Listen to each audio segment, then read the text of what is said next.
Hello, YouTubers and NFL fans everywhere. This is Matt, the NFL Fanatic, giving you my Week 17, 2022 NFL predictions. Well, I've hoped everybody has had a happy holiday and have enjoyed celebrating the holiday, whichever one, Christmas, Hanukkah, Kwanzaa, or whichever ones that everybody's been celebrating. And I am very excited that 2022, I'm very surprised, well, that 2022 is coming to an end. And it's kind of a bittersweet thing. It's always great to see when the year ends, but that also means the regular season for the NFL is also coming to an end as well. And for the Fanatic, he had another solid week, definitely straight up against the spread, still hovering right around the same spot. But I will take that. But so against the spread this week so far, excuse me, I am 7-7-1,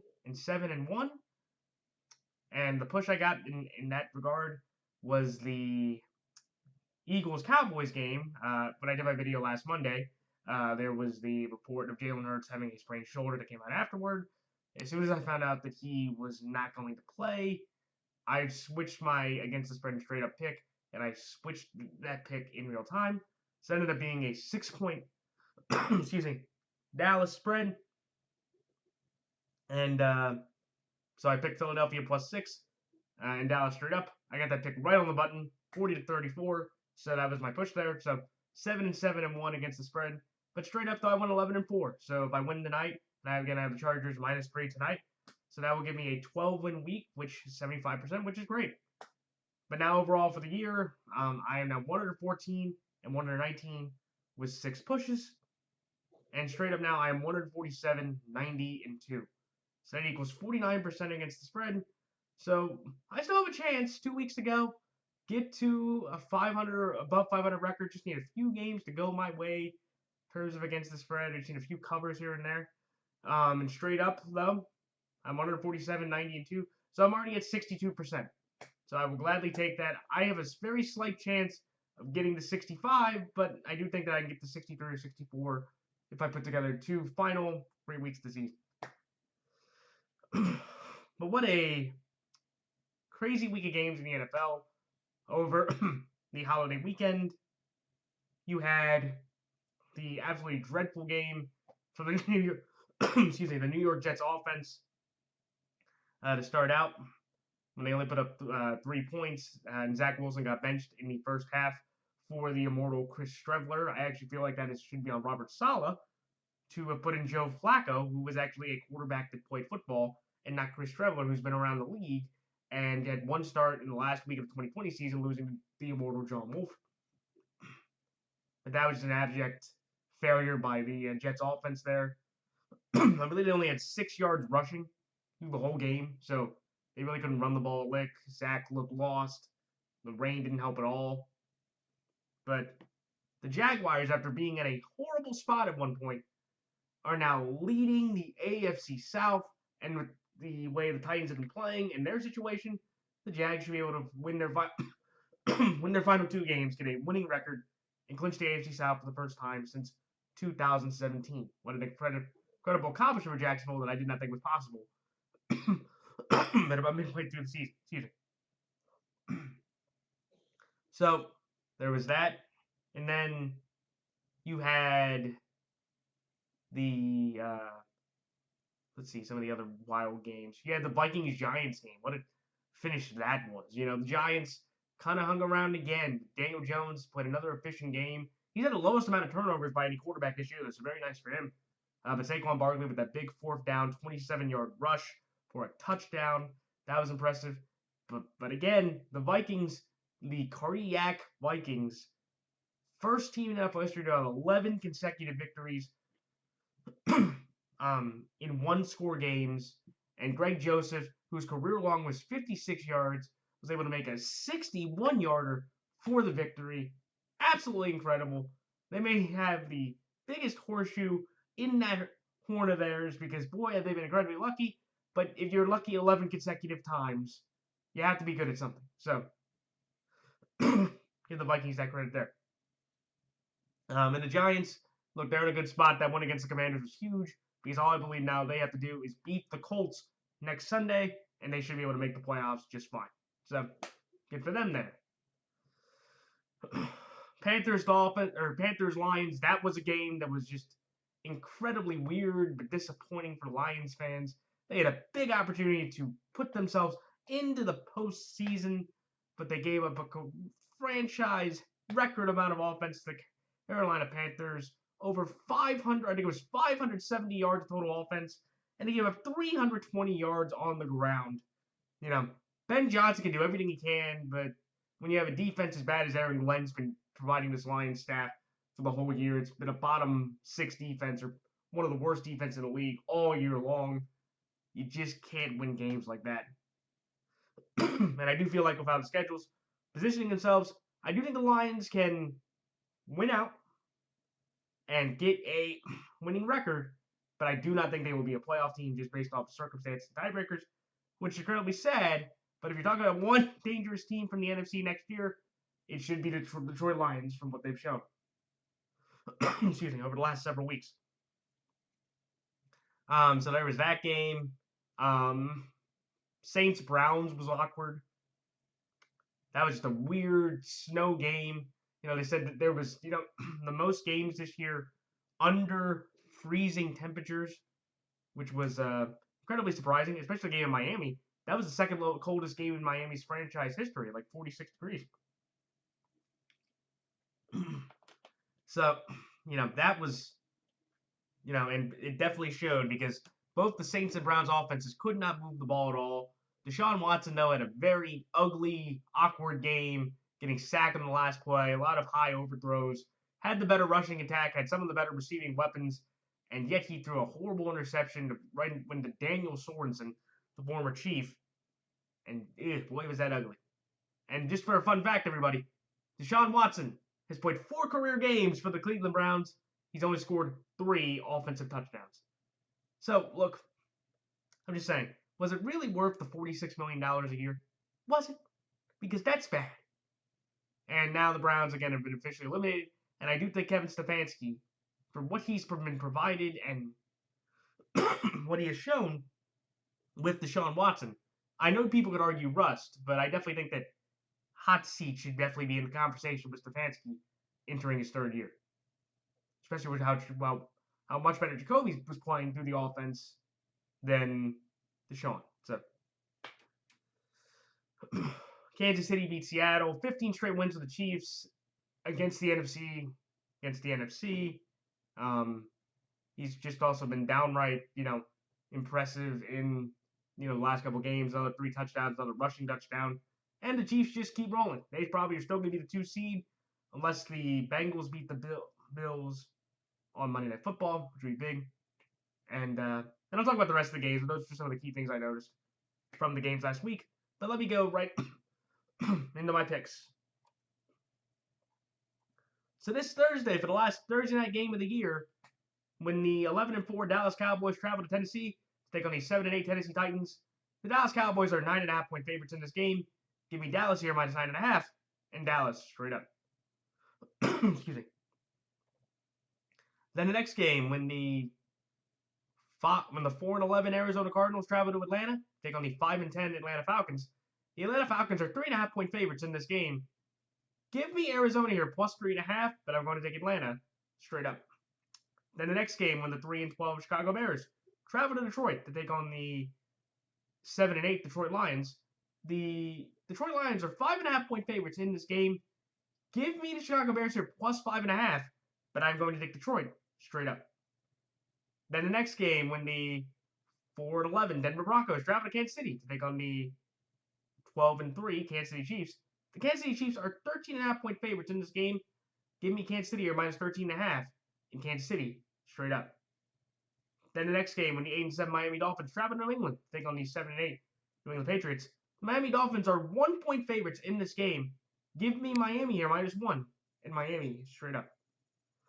Then the next game, when the 5-9-1 or 4-10-1 Indianapolis Colts travel to New York to take on the 8-7-1 New York Giants. The 8-6-1 New York Giants. The New York Giants are 3-point favorites in this game. Give me the New York Giants here minus 3 and the New York Giants straight up. Then the next game, when the 6-9 New Orleans Saints travel to Philadelphia to take on the 13-2 Philadelphia Eagles. The Philadelphia Eagles are 7-point favorites in this game. Give me Philadelphia here to win straight up, but I'm going to take New Orleans +7. But actually, let me say with a caveat. This is with the assumption that Gardner Minshew is starting for the Philadelphia Eagles. If Jalen Hurts is starting, I will take Philadelphia -7 along with Philadelphia straight up. So that's a little caveat there. And I'll put that in a pick update if that quarterback status does change. Then the next game, when the 6-9 Carolina Panthers travel to Tampa Bay to take on the 7-8 Tampa Bay Buccaneers. The Tampa Bay Buccaneers are 3-point favorites in this game. Excuse me, give me Tampa Bay here -3. Tampa Bay straight up. Then the next game, when the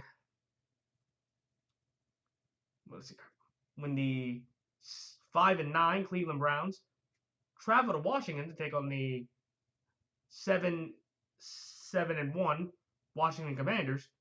The Washington Commanders are 2.5-point favorites in this game. Give me Washington here -2.5, and Washington straight up. Then the next game, when the 7-8 Jacksonville Jaguars travel to Houston to take on the 2-12-1 Houston Texans. The Jacksonville Jaguars are 4-point favorites in this game. Give me Jacksonville here -4, and Jacksonville straight up. Then the next game, when the 11-4 San Francisco 49ers travel to Las Vegas to take on the 6-9 Las Vegas Raiders. The San Francisco 49ers are 6-point favorites in this game. Give me the San Francisco 49ers here -6, and San Francisco straight up. Then the next game, when the 7-8 New York Jets travel to Seattle to take on the 7-8 Seattle Seahawks. I'm sorry. Yeah, the 7-8 Seattle Seahawks. The Seattle Seahawks are 1-point favorites in this game. Give me Seattle here -1, and Seattle straight up. Then the next game, when the 12-3 Minnesota Vikings travel to Green Bay to take on the 7-8 Green Bay Packers. The Green Bay Packers are 3.5-point favorites in this game, which I get. The Packers have been on a bit of a roll, but this is to me like taking money. So in one of my 2 outright upsets of the week, give me Minnesota here +3.5, and Minnesota straight up. Then the next game, in the Battle of Los Angeles, when the 5-10 Los Angeles Rams when the 5-10 Los Angeles Rams play in their own stadium against the AFC team, the 9-6 or 8-7 Los Angeles Chargers. The Los Angeles Chargers are 7-point favorites in this game. Give me the Los Angeles Chargers here to win straight up, but I'm going to take the Los Angeles Rams +7. Then the Sunday night game, they got flexed when the 7-8 Pittsburgh Steelers travel to Baltimore to take on the 10-5 Baltimore Ravens. The Baltimore Ravens are 3.5-point favorites in this game. Give me Baltimore here to win straight up, but I'm going to take Pittsburgh here +3.5. And then finally, in the Monday night game, one of the biggest games of the year, Joe Burrow versus Josh Allen. The 12-3 Buffalo Bills travel to Cincinnati to take on the 11-4 Cincinnati Bengals. The Buffalo Bills are 1-point favorites in this game. Give me the Cincinnati Bengals here +1, and the Cincinnati Bengals straight up as my other outright ups of the week. So those are my Those are my picks. Now time for some quick explanations. The Dallas Cowboys over the Tennessee Titans. I am taking the Dallas Cowboys in this game primarily because of how bad the Titans have been. The Titans have lost their center Ben Jones to a season-ending or to a concussion. He's out for the rest of the season. Traylon Burks is dealing with a concussion. They don't really have a tight end. Tannehill is banged up with an ankle injury. He's probably not going to play if he couldn't play against Texans. You have the secondary banged up. Byard and Simmons are really the only legitimate defensive part. They just got the Nico Autry back. Bud Dupree's been in and out of the lineup. And it's just really bad how weak this offense is. And that was even with Tannehill there. But Malik Willis, my gosh, he is playing like absolute dung. Like, has anybody seen how bad this guy is? He makes Zach and Russell Wilson seasons look respectable. This guy's averaging 78 yards a game through the air. He was at a point where he's thrown 3 yards through like a half. Like going into the end of the first half, he threw for 3 yards. Like, this is something where, look, I'm not saying Malik Willis can't grow. But boy, if you are the Tennessee Titans, you have to consider bringing Ryan Tannehill back. You cannot just have Malik Willis as your unquestioned starter. Because, by gosh, if you try that, then Mike Vrabel, will join John Robinson out on the unemployment line because he's not going to be able to keep that job because it just looks that bad. Also, the Titans, they've lost 5 straight for the first time since 2015, and I didn't think Mike Vrabel was going to be in that kind of stretch, but he is. And the Cowboys, look, they really run it well. They put up 40 points against one of the best secondaries. Dak threw 4 touchdowns. He did it through a horrible interception to Josh Sweat, which, was bad. He should have had another turnover. But the Cowboys played a sensational game. But it's just like, you just look at this game right now on paper, it's just an absolute mismatch. The Titans have got smacked around by the Texans at home. The Jags just blew them out the last time they were at home there. The Titans just have had a really awkward year and just go a nosedive here. And the Cowboys, look, they still have a chance to somehow get the division. All they have to do is win out, and I feel like this is going to be the easier game. Like, if the Titans would have put up a fight, that's the thing. Playing the Texans and playing their big brothers, just, how many miles north of Houston, it's going to be a completely different game. Mike is going to feast on that offensive line. They are one of the best defenses causing turnovers. Malik Willis threw 2 horrible interceptions. He hasn't even thrown a touchdown yet this year. He hasn't thrown for one. He rushed for one. And I feel like the Cowboys are they're on a roll. They pretty much stay healthy through the game. They're playing a Titan team, very short-handed, very winded, and it just looks like an absolute steamrolling for Dallas this weekend against the Titans. The Titan team that, again, they have gone from having a very kind of respectable Titan season to where this is the beginning of the end of the Mike Vrabel era going into next year, because if he can't find a quarterback or Malik can't develop, Vrabel's going to be gone. So I think, again, Dallas, just better running game. The offensive line, Martin kind of looked a little roughed up. Sam Williams, hopefully he gets back from the car accident. He can play.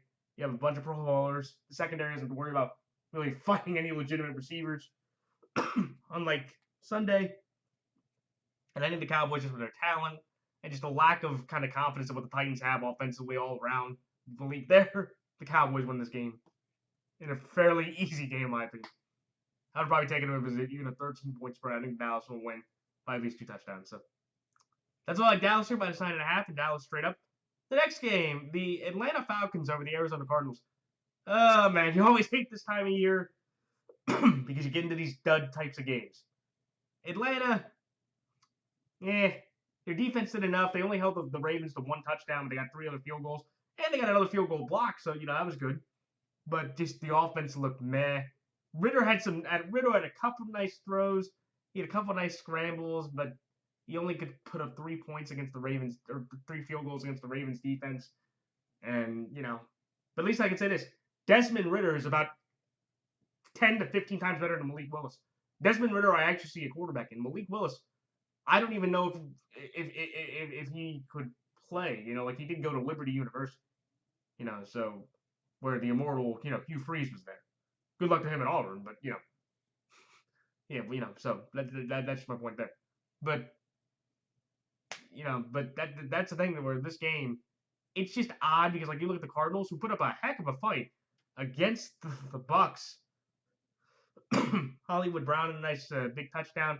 James Conner had a big touchdown run. Actually, the Cardinals, when they were up 16-6, you thought maybe is that game over? Could the Bucks actually respond? And they did, because McSorley ended up with 2 very bad turnovers at the end. Especially that one botched toss that basically let the Bucks tie the game. But in this game, it's awkward. The Falcons have a very good running attack, unlike the Bucks did. So, that's going to be the key thing. But it just comes down to me where I'm like, okay, if it's going to be McSorley or McCoy against Ritter, if McCoy plays, I think the Cardinals could win. But I think Ritter at home, they have a little bit more confidence, and I'm just going to trust that, Ritter doesn't play. And if it's Ritter or McSorley, I'll take Ritter. Ritter and McCoy, I'm just going to trust the Falcons team, because I'm going to trust that the Falcons team has a little bit more talent and a little bit more of a hold on the Cardinals offense if Colt's there. Racing Ritter, I feel good about Ritter winning the game. And also just Arizona having to come out to the East Coast. Arizona's been kind of an awkward East Coast team over the years under Kingsbury. And if you're giving me Arthur Smith and Cliff Kingsbury, two guys who I think should be fired at the end of this year, I'm going to take Arthur Smith in this spot. It's going to be an interesting moment for him, but give me the Falcons here. They're home. And I'm going to trust the Falcons defense to play a little bit better than what I've seen out of the Cardinals defense this year. So again, awkward game, hedge bet. Would I be surprised if Arizona won? No. I'm going to take the home team. Falcons have a little more of confidence booster, and I'll just trust Ritter plays, and Ritter just outplays McSorley or McCoy by just a little bit. So that's why I like Atlanta here straight up, but give me the Arizona Cardinals plus 3.5. The next game, the Detroit Lions over Chicago Bears. Man, this is one that, look, Justin Fields has been incredibly impressive and dynamic throughout the last, 2 or 3 months of the season. He's been able to run incredibly well. He's made some great throws to Velus Jones and to all the other, no-name Bear receivers outside of Cole Kmet. But it just comes down to where, like, if both defenses are bad, because that Bears defense, they gave some big runs to Devin Singletary. Josh Allen had a couple nice touchdowns. He had also had 2 horrible interceptions. But in this type of game, look, the Lions won the game on the road by a point. I think the Bears were up like by 17, and the Lions were just able to put up that string together to get their first road win of the year. This game is going to be in Detroit. Jared Goff has like 20 or 24 touchdowns at home, which is 4 more than anybody else in the league. So I have the confidence in the Lions at home. Jamal Williams going down of an injury was big, but I do think Swift can carry the load. And if it gets into an offensive shootout, which, the Bears have shown that you can get into, I'll just trust the Lions can outshoot them. They just put their second-year player, who's very good, Brister, they just put him on the IR, so he's out. They want to have Claypool. They want to have they don't have Mooney. It's just Justin Fields by himself. So again, that could mean something, especially how dynamic he's been. And, the plays he can make off his feet. But I'm going to take the Lions because they're at home. And you watch the Lions at home, and they've had some very good wins. They had a 9-point win against Washington at home. They blew out the Jaguars at home. They beat the Vikings by 10-plus points at home. And they just seem to just have better confidence and play a more competitive and entertaining game at home compared to the road. This is their last home game of the year. So, I feel like they're going to want to go out in a bang. And if Dan Campbell gets his victory, I do believe he keeps his job because he will have an 8-win season in his second year, which for a lot of other coaches, usually that's good enough in a 16-game season, only second year of 17. So I think that gets him an 8-win season there. But I'm going to take the Lions here to win this game, just based off the fact that, again, you look at the Bears, both offenses can show some plays, but I'm going to trust the Lions' weapons in a defensive battle like this, where both defenses are not very good. I know the Lions have, kind of dealt with some injuries, or they also had Jeff Okudah go down, which is massive, and that would definitely help the Bears. But with the Bears receiving core and the Bears running game, I just don't think the Bears are as committed to the run game as the Panthers are. And I feel like, again, they can limit Justin Fields' arm and his legs enough that they can win with their offense, especially at home. So that's why I like Detroit here straight up. I give you Chicago plus 5.5. The next game, the Kansas City Chiefs over the Denver Broncos. This is one to where, look, the Broncos, if nobody's heard, but it just came out a little bit ago, they have fired head coach Nathaniel Hackett after a 4-11 record through 15 games. He was an absolute abject failure of a head coach.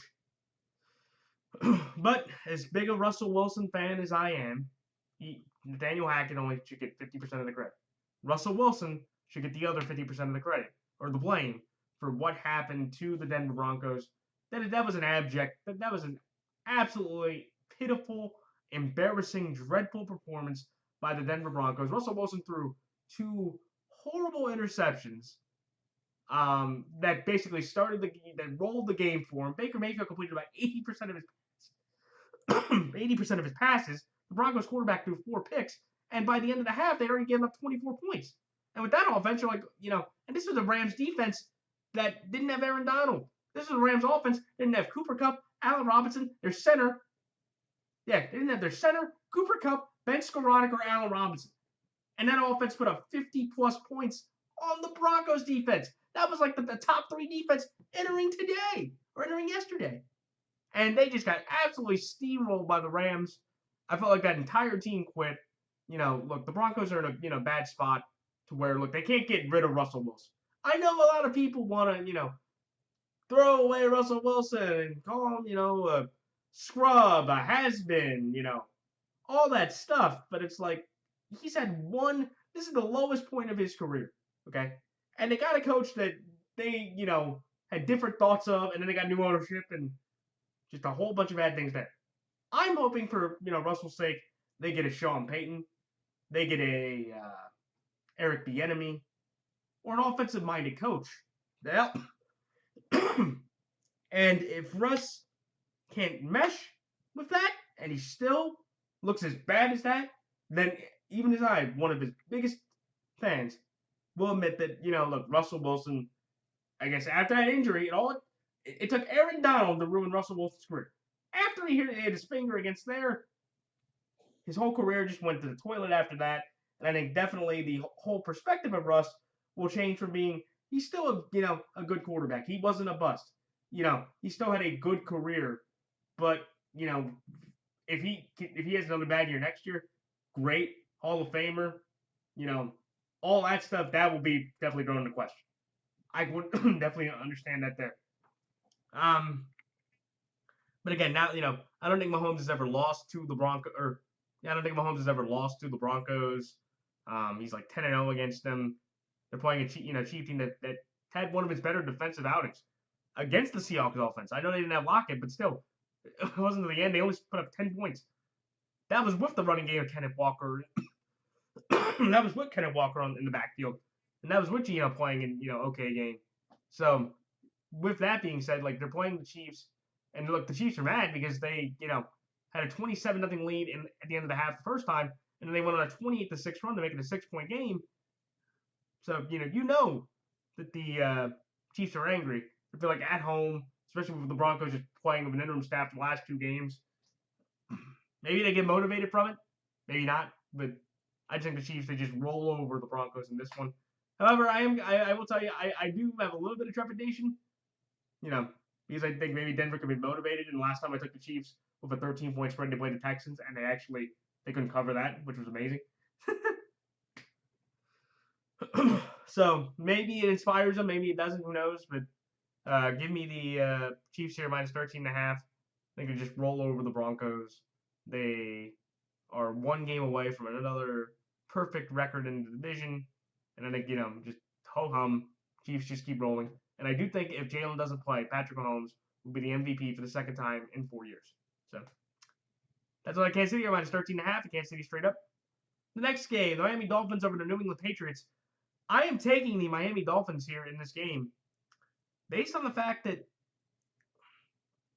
to me, I think Tua he's never lost to Belichick. With Flores and McDaniel, Tua has never lost a game to Belichick. And I just feel like with Tua, like, he hit his lowest point of the season yesterday on Christmas Day. Because through the first 3 quarters, he was playing pretty well. He had about, 200-plus yards. He had that great touchdown to Jalen Waddle. I know Jalen Waddle did about 93 yards of that work. I get that. But he threw 3 dreadful interceptions in 3 consecutive possessions that killed the game. The Packers didn't look that great. The first one was after Rodgers got picked up by that Nigerian rookie Kohu. I don't know how to say his first name. But he got picked off, and then the very next throw, Tua throws a high pass to Alexander, and then the Packers get I believe, a touchdown on that one, and they get 2 field goals off the other 2 turnovers. Or they get a field goal off the other turnover to make it a 6-point game. And then Tua just throws, it was a cover 2 shell, and he just throws the ball right to Rasul Douglas, and nobody knows what happened. It's just, it's one of those things to where, like you look at what the Dolphins were. They were 8-5 at one point. They lost to the Bills. They lost to the Niners and Chargers. two of those teams you kind of expected, and then the Charger game, Hey, look, Harvard showed that he's much more significantly better than Tua. But now it's like you're playing your two division teams at home, playing a coach that you've never lost to, and the Jets, who are just an abject disaster at this point. I think Tua wins this game. For the Patriots' sake, look, Marcus Jones, I'm going to give him credit. He is the first guy since Julian Edelman for the Patriots to have a return touchdown, a receiving touchdown, and a defensive touchdown, all in the same game. All in the same year. You can make the point Marcus Jones is probably the most versatile and the most effective player on their team. But, when you look at New England, look, they were down 22-0, one of the biggest deficits in Bill Belichick's tenure in New England. They went on an incredible 18-0 run that was helped by 2 interceptions from Joe Burrow and just incredible plays from Kendrick Bourne, who was basically no-showing pretty much the whole year. Jacoby Myers also had a weird moment as well, to where he kind of got redemption, where Mac Jones threw a long pass that was tipped from number 80, but Jacoby Myers ended up catching the lateral for the touchdown.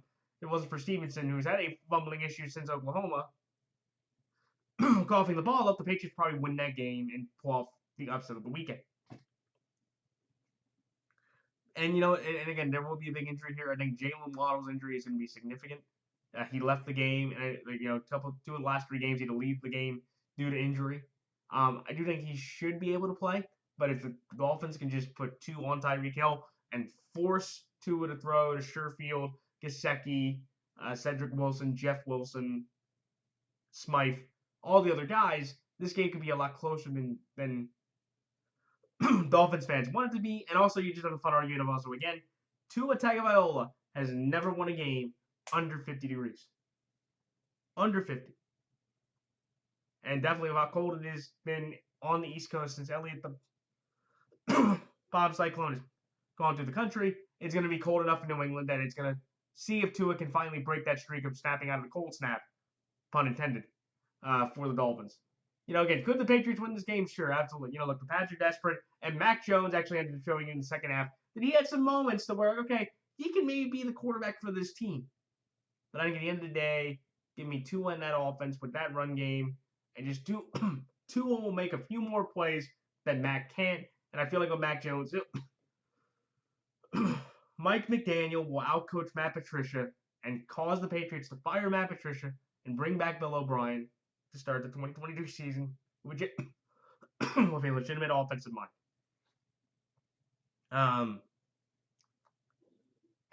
For Miami, though, again, I think the thing you have to look at Miami is also at this.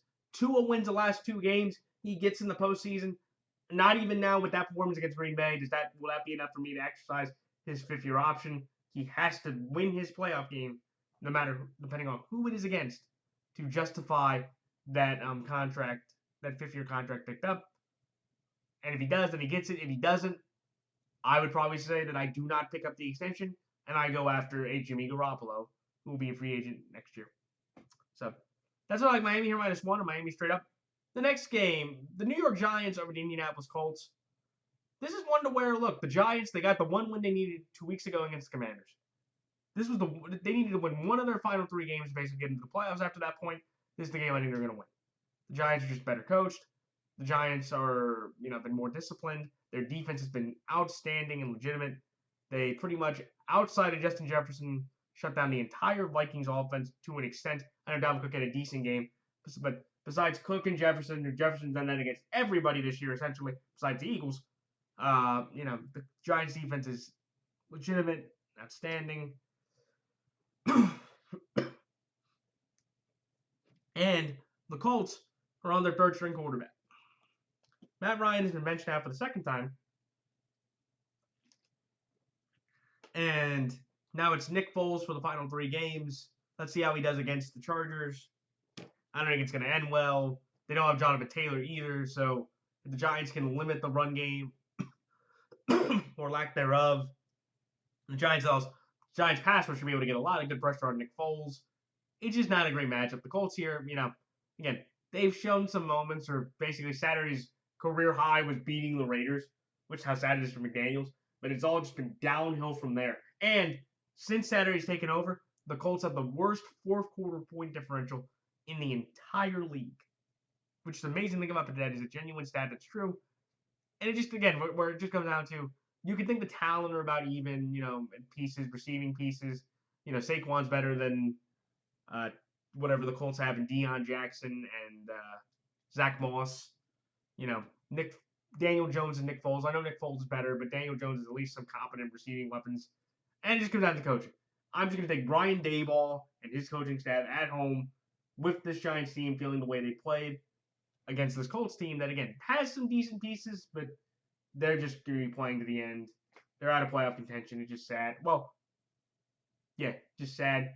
And I'll take the Giants here and comfortable victory to get the Giants into the postseason for the first time since 2016. So good for the Giants. I think Daboll, he should get Coach of the Year for the job he's done. I'm going to go get it. I think he's probably going to go to Sirianni. But,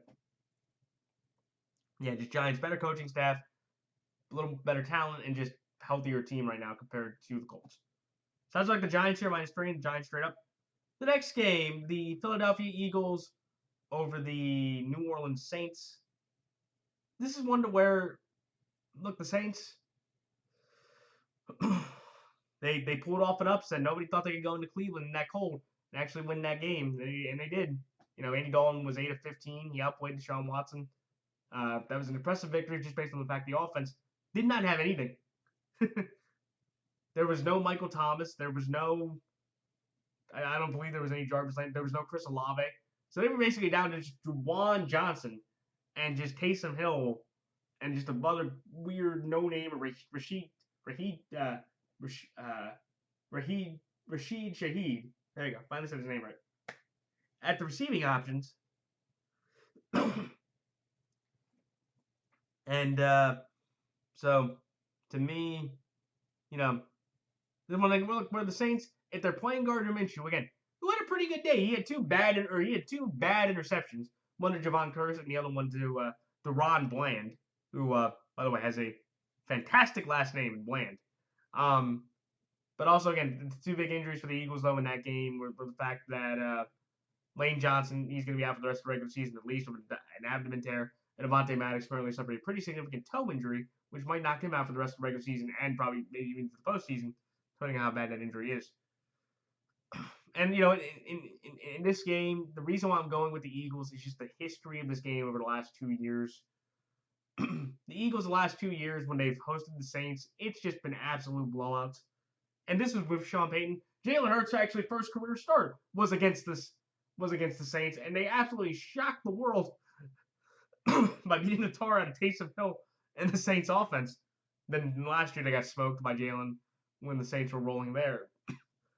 Excuse me. And even if Jalen doesn't play, I know he's going to be pushing for it. I just trust this Eagles run game.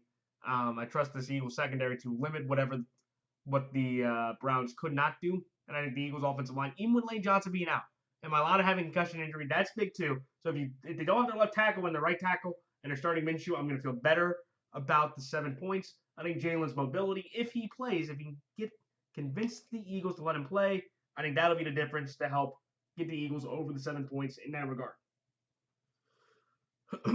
If Jalen does play, I think this game becomes less interesting and the Eagles fly on and continue to roll.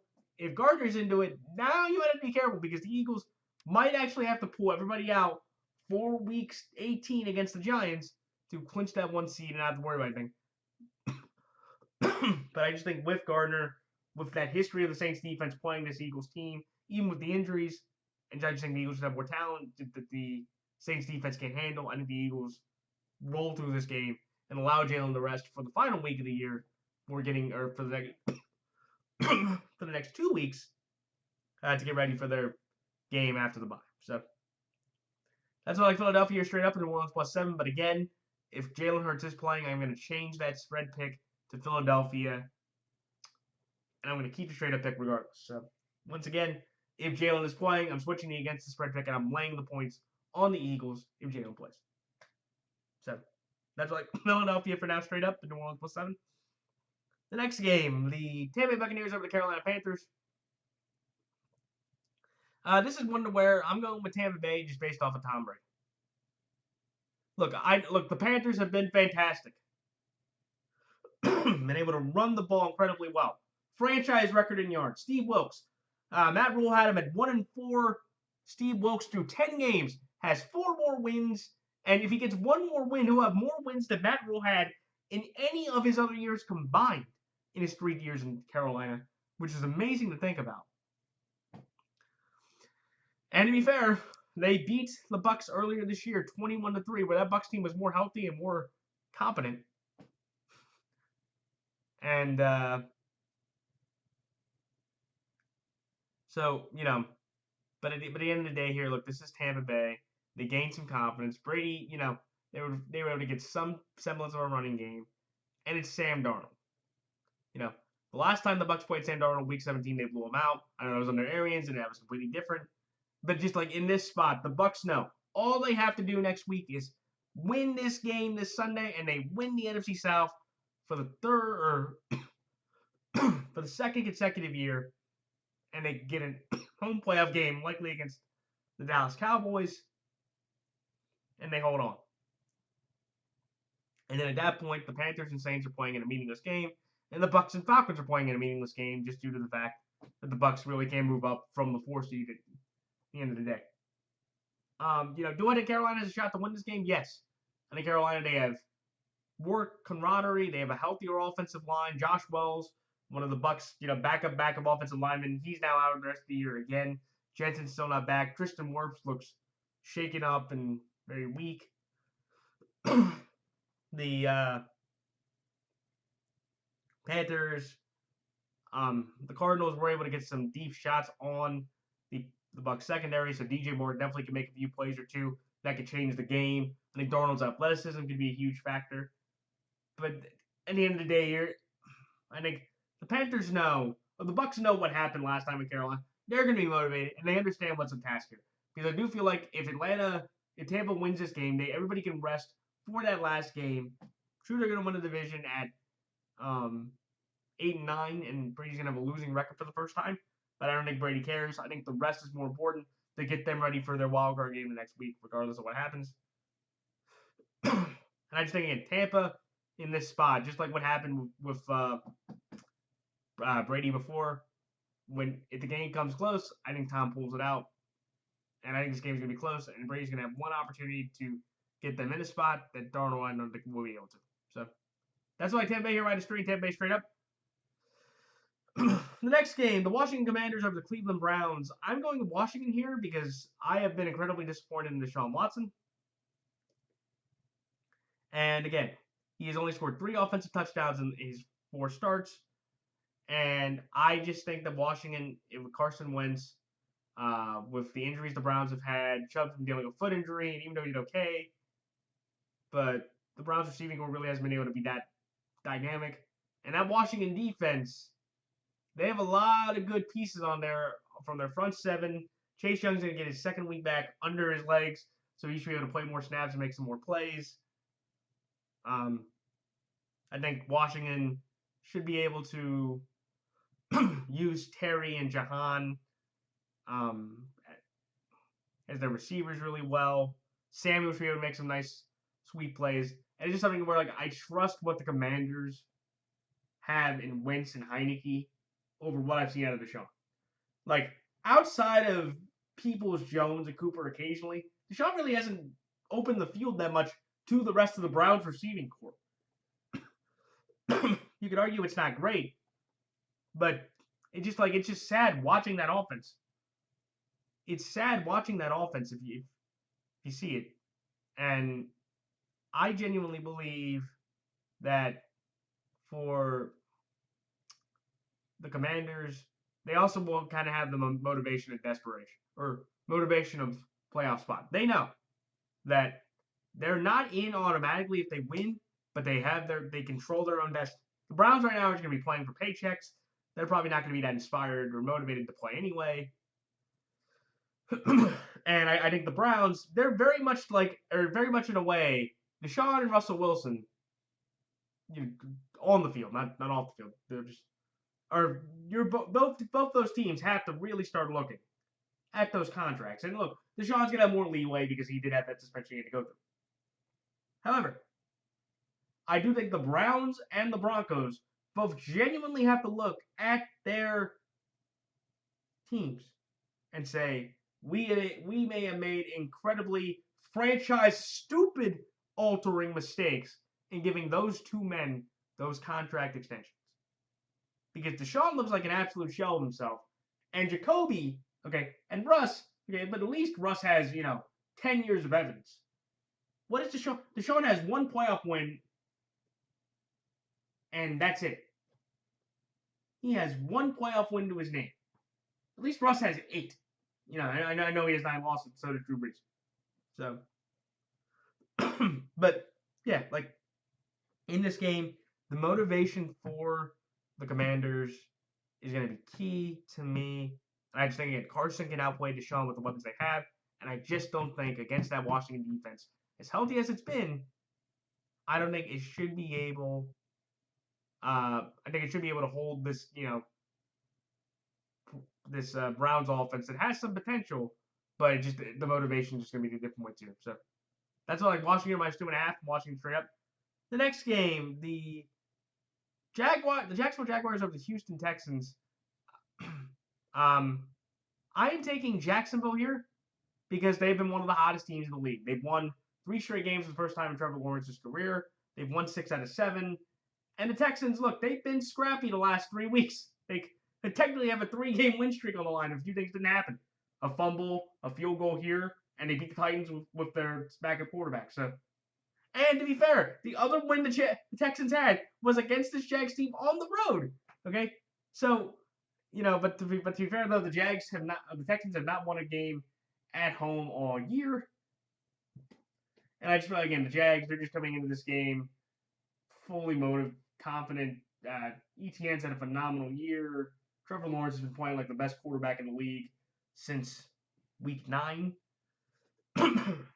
And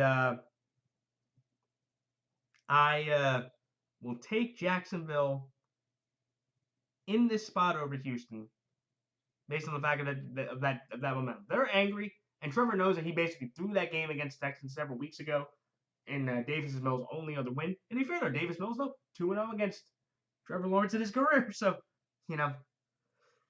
a first will happen for Trevor Lawrence for his life, that he will actually win a game against the Houston Texans, which is kind of hilarious that he was not able to so far in his career at this point. But again, the Jags, Zay's been phenomenal. They've been able to, play effective games. Trevor Lawrence has been able to just play really good, consistent football. And I think, honestly, in the AFC, the one team that could surprise everybody in the conference, or, could be the Jaguars. They've been playing that well. They've been playing that consistent. And, outside of maybe Kansas City, because they beat them by a pretty significant margin, I could not see really anybody else posing a big threat to the Jags. Or I think the Jags could compete with them. So that's all. Like Jacksonville -4, Jacksonville straight up. The next game, the San Francisco 49ers over the Las Vegas Raiders. I'm taking San Francisco here. Brock Purdy is joined Kurt Warner as the only quarterbacks in NFL history to have basically 7th round or later status, 3 consecutive starts with 115 passer rating and 2 touchdowns or more. That interception from Purdy, that was not his fault. That was off Juwan Jennings' hands.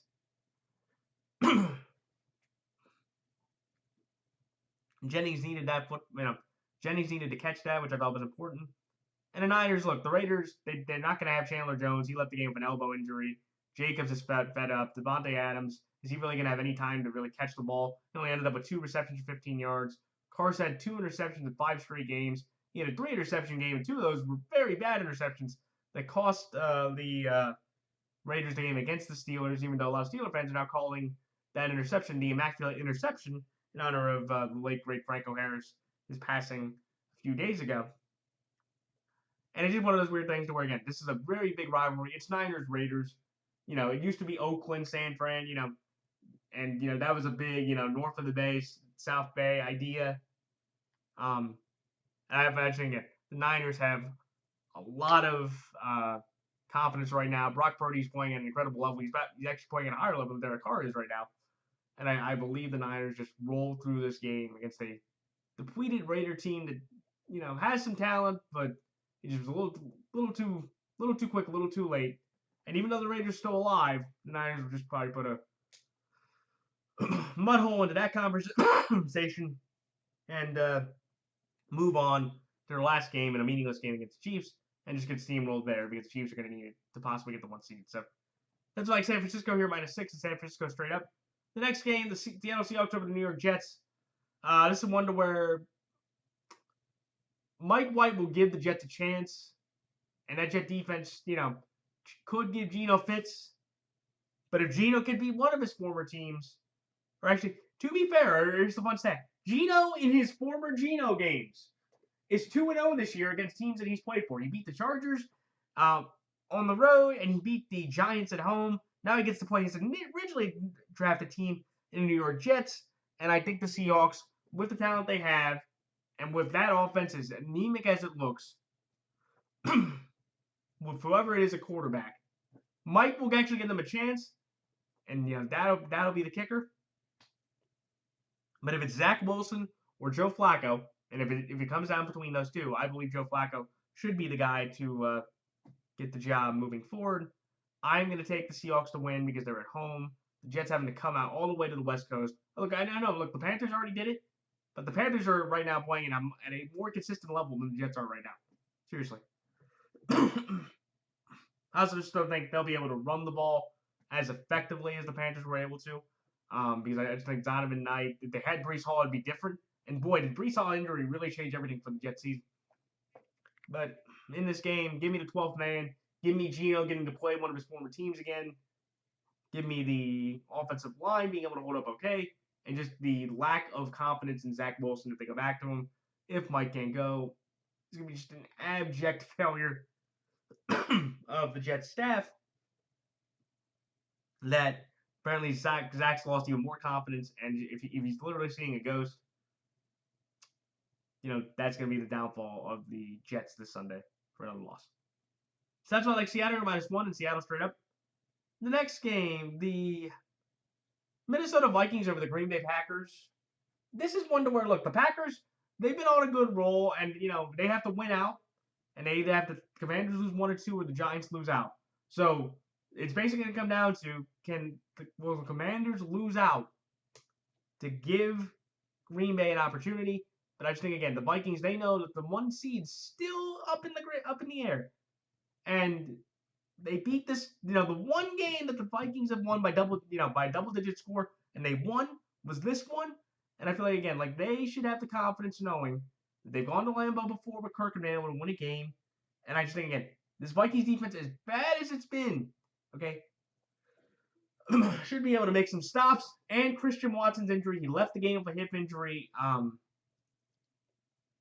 And I think that'll be significant. But Bakhtiari being out could be huge. Look, that was a big reason why they couldn't win the first game.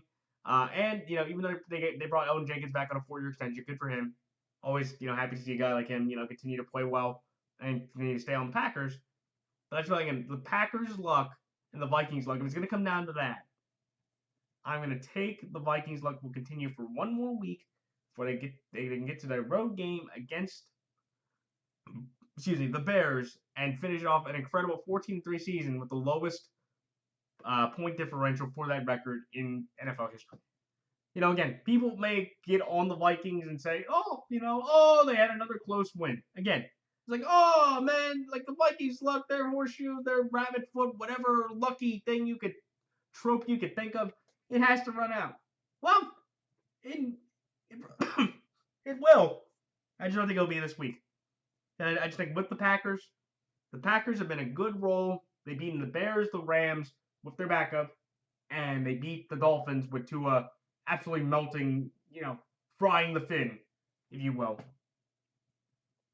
But I'm going to take the Vikings here because this has been the best team they've been able to play.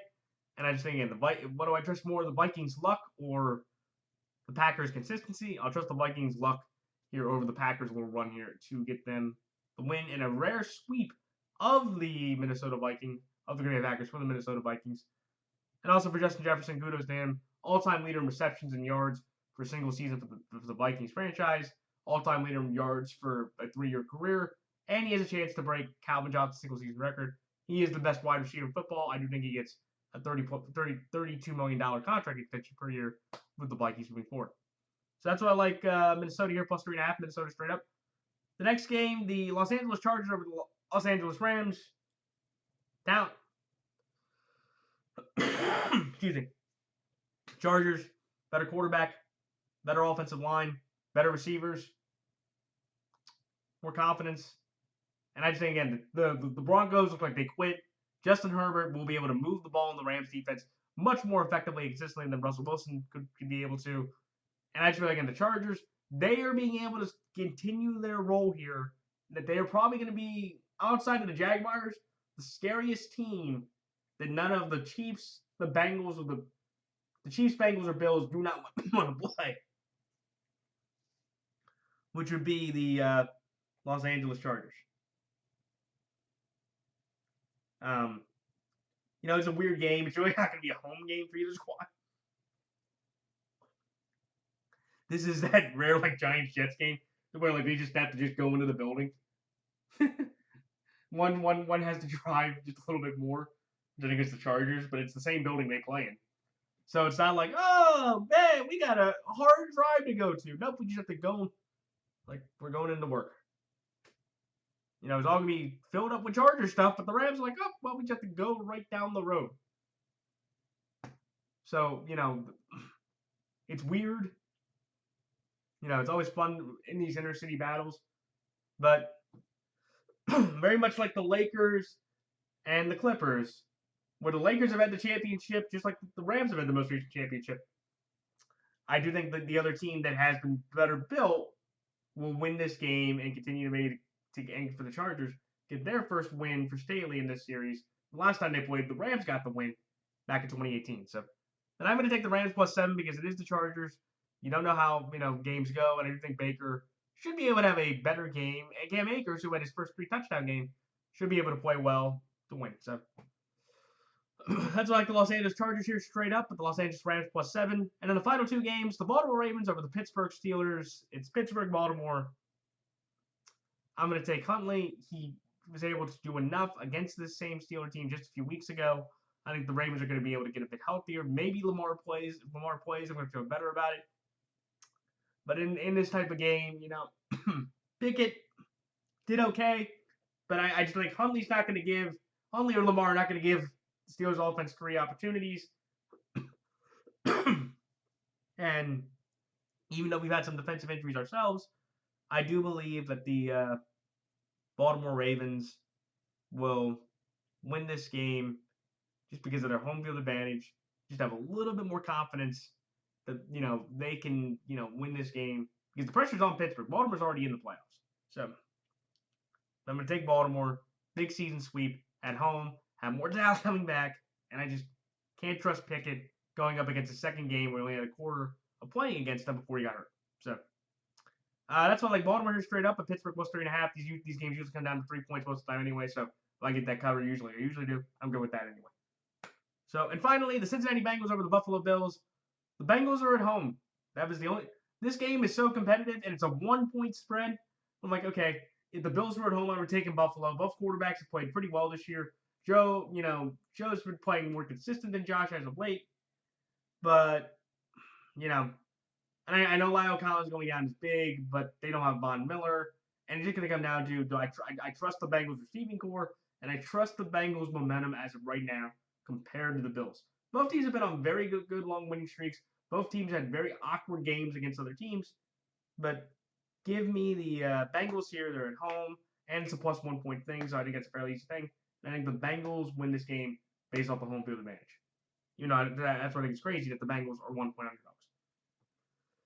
underdogs. So that is it. So like, comment, rate, and subscribe, please. Those are all my picks. Please check out the NFL YouTube Prognosticators page and all the great people that I put in my description that make predictions like I do. And until next week, until the new year 2023, this is Matt the NFL Fanatic signing off. Wishing everybody a happy new year. And until next time, everybody, so long.